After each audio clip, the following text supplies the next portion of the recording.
bakit pinag-aagawan ng mga mayayamang bansa ang Pilipinas? Ano ang ginawa ni Pangulong Bongbong Marcos? Grabe, ating itong pag-usapan mga kaibigan.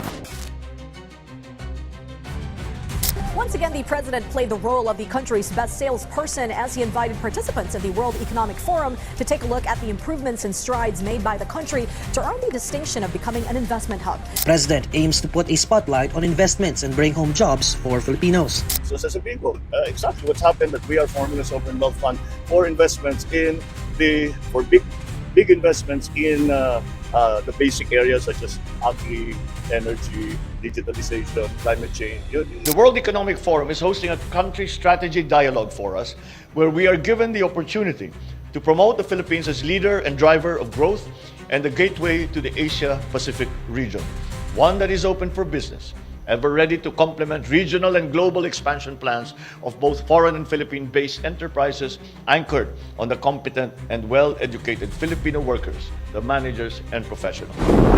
Sa bawat sulok ng mundo, may mga bansang tahimik ngunit agresibong kumikilos upang makuha ang atensyon ng Pilipinas. Ngunit bakit nga ba? Ano ang meron dito na tila hindi mapakali ang mga dayuhan sa pag-uunahan? Ang higit sa lahat, ano ang ginawang hakbang ni Pangulong Ferdinand Bongbong Marcos Jr. na tila isang game changer para sa bansa? Alamin natin. Alam natin lahat na ang Pilipinas ay isa sa mga pinakamayamang bansa pagdating sa natural resources, mula sa ginto, nickel, hanggang sa mga karagatan na mayaman sa mga yamang dagat. Pero hindi lang ito ang dahilan. Ayon sa mga eksperto, ang lokasyon ng bansa ang tunay na alas na papalibutan tayo ng mga pangunahing shipping lanes, kahit hindi lang kalikasan kundi pati estratehikong lokasyon ang tinitingnan ng mga dayuhang bansa. Pero bakit ngayon lang ito nagiging napakalaking usapin? Ito ang bagong mukha ng Pilipinas. Sa ilalim ng pamumuno ni Pangulong Bongbong Marcos, ang Pilipinas ay nagkaroon ng bagong muka. Nakipag-usap siya sa malalaking leader ng mundo tulad ng Amerika, Japan, at iba pang first world countries. Hindi lang ito simpleng diplomacy. Ang totoo, ang ginawang hakbang ni Marcos ay nagbukas ng maraming pinto. Ngunit hindi lahat ng bansa ay natuwa. Bakit? Dahil ang Pilipinas ay nagiging hindi na lamang tagasunod sa pandaigdigang arena, sa halip, isa na tayong mahalagang kaalyado na dapat unahin. Ang tanong, paano ito nagawa ni Pangulong Bongbong Marcos? Ayon sa ulat ng Philippine News Agency, inilunsad ni Pangulong Bongbong Marcos ang mga proyekto na nagpapalakas sa military presence ng Pilipinas. Nagkaroon ng Strategic Defense Agreement sa US at Japan, kabilang ang pagpapalakas ng maritime security. Pero bakit importante ito? Dahil ang West Philippine Sea ang sentro ng tensyon sa Asia. Ito rin ang dahilan kung bakit ang ibang bansa ay tila nagkukumahog na maging kaibigan natin. Ngunit hindi lang militar ang pinagtutuunan ng pansin. Pinalakas din ang ekonomiya sa pamamagitan ng pagpapasok ng foreign investments. Pero ito may sapat? Habang ang mga iba ay abala sa pagkukondena o pagpuna sa mga desisyon ng administrasyon, unti-unti pa lang itinataguyod ang posisyon ng Pilipinas bilang pandaigdigang key player. Pero ang hindi inaasahan ng marami, ang mga hakbang na ito ay tila nagiging magnet ng mga oportunidad. Ang tanong, lahat ba ng bansa ay gusto makipagkaibigan ay may purong intensyon? Sa totoo lang, hindi lang yaman at lokasyon ang pinag-aagawan dito. Ang Pilipinas mismo ang yaman ng bansa, masipag, matalino, at may kakayahang umangkop sa kahit anong hamon. Ito rin ang dahilan kung bakit gustong-gusto ng mga dayuhan na magtayo ng negosyo dito. Ngunit ito ba'y dapat ipagdiwang o dapat maging maingat tayo? Sa kabila ng lahat ng magandang balita, kailangan nating tanungin ang sarili natin. Paano natin masisigurado na ang interes ng Pilipinas ang laging nauuna?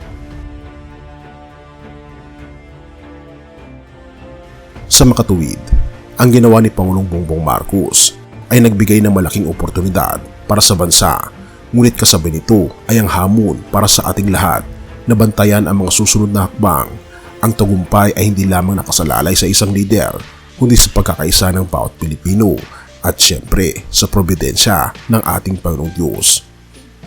Kung tutuusin, hindi na nakakapagtaka kung bakit pinag-aagawan ng Pilipinas na ayon sa PNA na ang Pilipinas ay nasa isang potensyal na pagiging global investment hub.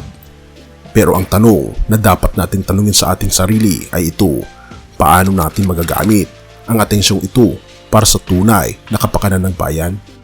Purihin ang ating Panginoong Diyos. Awit 29 verse 11. Ang Panginoon ay magbibigay ng lakas sa kanyang bayan. Pagpapalain ng Panginoon ang kanyang bayan ng kapayapaan. Ang Pilipinas ay patuloy na pinagpapala ng ating Panginoong Diyos, hindi lamang sa yaman ng kalikasan, kundi sa lakas ng kanyang mga mamamayan. Ang mga hamon at atensyon mula sa iba't ibang bansa ay paalala na may espesyal na plano ang ating Panginoong Diyos para sa ating bayan. Subalit kasama ng pagpapala ang responsibilidad na gamitin ito ng tama. Bilang mga Pilipino, tayo ay tinatawag na maging mapagbantay, matalino at mapagkumbaba na laging inuuna ang kalooban ng ating Panginoong Diyos sa bawat desisyon.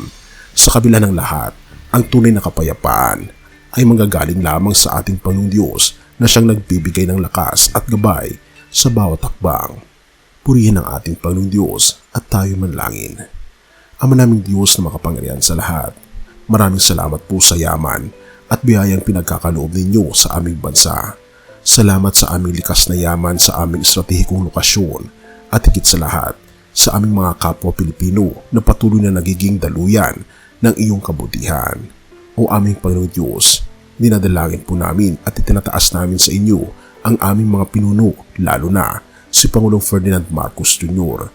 Nawa'y patuloy ninyo siyang gabayan sa paggawa ng mga desisyon na para sa kabutihan ng aming bayan. Bigyan niyo siya ng karunungan at tapang at paggalang sa iyong kalooban.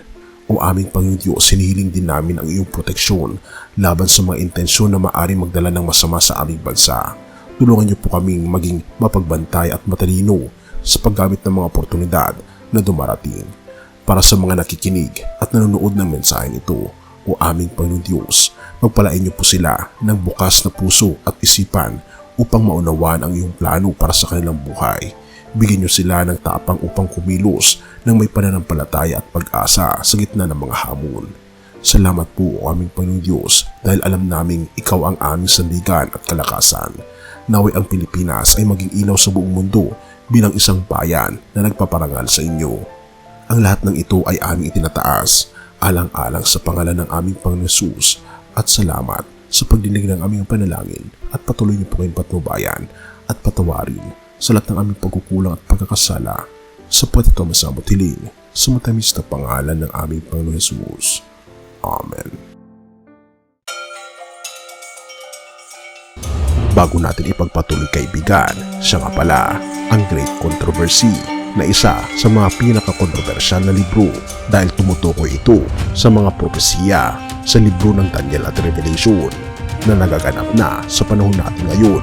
Bago ang pagdating ng ating Panginoong Diyos ay pinamimigay na namin ng libre sa pamamagitan ng PDF. At ito ay nasa limited lamang na panahon, kaya i-click mo sa description sa baba upang ma-avail mo, kaibigan, ang napaka-importanteng libro ito na magbubukas sa iyo sa mas maliwanag mong hinaharap. Purihin ang ating Panginoong Diyos at tayo magpatuloy.